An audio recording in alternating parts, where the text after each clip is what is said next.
siswa yang saya identifikasi adalah siswa kelas 2 SMP LB Tunagrahita. Nah, pertanyaan saya yang pertama adalah mengapa menurut Bapak siswa Tunagrahita kelas 2 itu rendah minat belajarnya di dalam pembelajaran?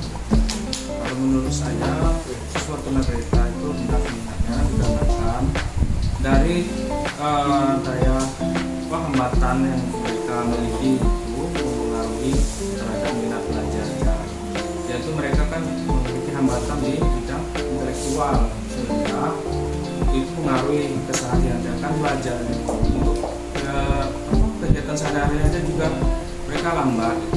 Jadi itu mungkin persepsi orang atau minat belajar mereka rendah. Pertanyaan yang kedua ya Pak, kebetulan ini kan kurikulum merdeka Pak, ada mata pelajaran IPA yaitu tentang fenomena alam. Jadi di dalam pelajaran fenomena alam itu ada tentang gerhana bulan. Nah, kalau menurut pendapat Bapak, mengapa siswa SMPLB kelas 2 itu tidak mampu menceritakan proses terjadinya gerhana bulan? Oke, pertama terkait materinya sendiri agak tinggi kan, dalam anak bulan itu kompleks sebenarnya.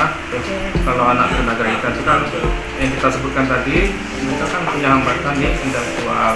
Kemudian juga biasanya mungkin dari segi gurunya sendiri itu gurunya itu tidak menggunakan media yang konkret, biasanya kan ada medianya.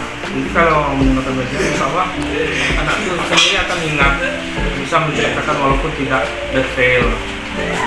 Jadi masalahnya bukan di anak saja, kayak apa ya di guru juga ya.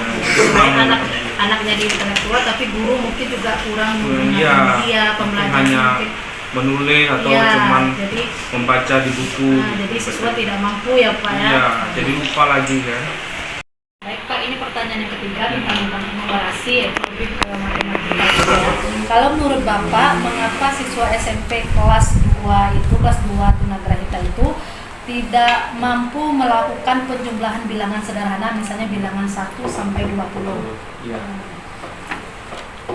Siswa tunagrahita itu sendiri kan memiliki hambatan intelektual itu kan kurang susah ya. Jadi mereka tuh mudah lupa juga, itu kendalanya. Jadi untuk melakukan penjumlahan yang sederhana pun pasti kesulitan. Nah, jadi memang dari diri anak sendiri itu memiliki hambatan. Karena memang di intelektual tadi ya Pak ya. Oke, lanjut. Pertanyaan yang keempat ya Pak. Jadi kalau Tunagrahita itu kan ada pembelajaran itu tentang Ploksus, tentang bina diri. Nah, kalau menurut pendapat Bapak, mengapa siswa Tunagrahita kelas 2 SMPLB itu tidak mampu mengetahui cara makan dan minum dengan sopan? Oke. Sebenarnya kalau di SLB ini kan kita prosesnya diajarkan setiap 1 minggu sekali itu ada diajarkan tata cara makan, pasang baju, makan sepatu. Mungkin kalau mereka tidak tahu tata cara makan dan minum, mungkin mereka lupa karena di rumah mungkin tidak diajarkan lagi sama orang tua. Sebenarnya harus kolaborasi antara sekolah dan orang tua di rumah, diulang lagi pembelajarannya. Jadi mungkin mereka lupa lagi ketika sampai di rumah tata cara makan minum dengan sopan gitu. Ya Pak, kalau menurut Bapak, mengapa siswa Tunagrahita kelas 2 SMPLB itu kurang fokus atau berkonsentrasi dalam pembelajaran? Iya, baik. Siswa Tunagrahita walaupun sudah kelas 2 SMP pun memang sulit untuk fokus dalam pembelajaran. Mungkin juga memang hambatan dari anaknya, kemudian juga dari gurunya, mungkin cara menyampaikan pelajarannya kurang menarik atau kurang menggunakan media. Jadi anak pun fokusnya pun sebentar saja hilang gitu, cuma sebentar bertahan fokus konsentrasinya. Jadi sarannya guru juga harus menggunakan media-media yang menarik biar anak fokus dan konsentrasi dalam pembelajaran.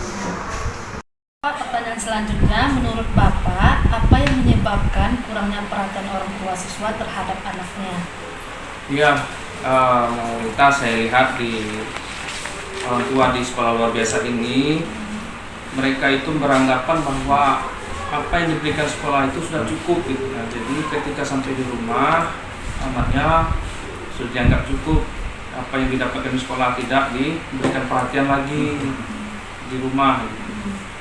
Jadi kemudian juga orang tua itu kebanyakan kan ada yang kurang mampu, jadi mereka fokusnya bukan untuk mendidik anak tapi mencari nafkah, baik yang laki-laki maupun yang perempuan. Itu sih, jadi anaknya terbengkalai. Pembelajaran HOTS, seperti yang kita ketahui, HOTS itu adalah pembelajaran yang menuntut siswa untuk berpikir tingkat tinggi. Nah, kalau menurut Bapak nih, apa yang menyebabkan kurangnya pemahaman guru terhadap materi HOTS untuk siswa berkebutuhan khusus?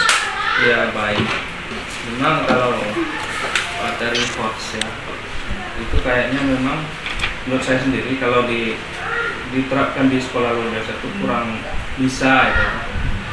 Karena kemampuan anaknya sendiri kan intelektualnya terhambat. Jadi apalagi yang kita tadi kan berhitung sederhana aja kadang lupa.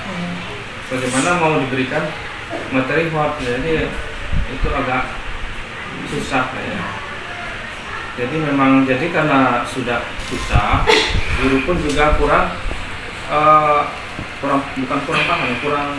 minat tertarik untuk memberikan soal-soal yang berpikir tingkat tinggi, karena memang tidak bisa diterapkan seperti itu.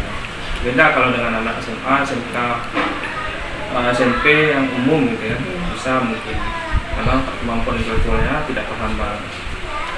Itu menurut saya. Pertanyaan yang terakhir ya Pak, kalau menurut Bapak, mengapa guru kurang memanfaatkan teknologi di dalam pembelajaran? Ya, karena itu sama kayak pertanyaan tadi, itu kembali pada individu gurunya. Sebenarnya kita tidak bisa melawan perkembangan zaman ya. Ya, apalagi kita sebagai guru kan sebagai pendidik memang harus update terus informasi dan perkembangan teknologi. Jadi menurut saya kalau guru kurang memanfaatkan teknologi itu karena dari individu gurunya tidak mau belajar lagi, merasa sudah cukup dengan informasi yang ada.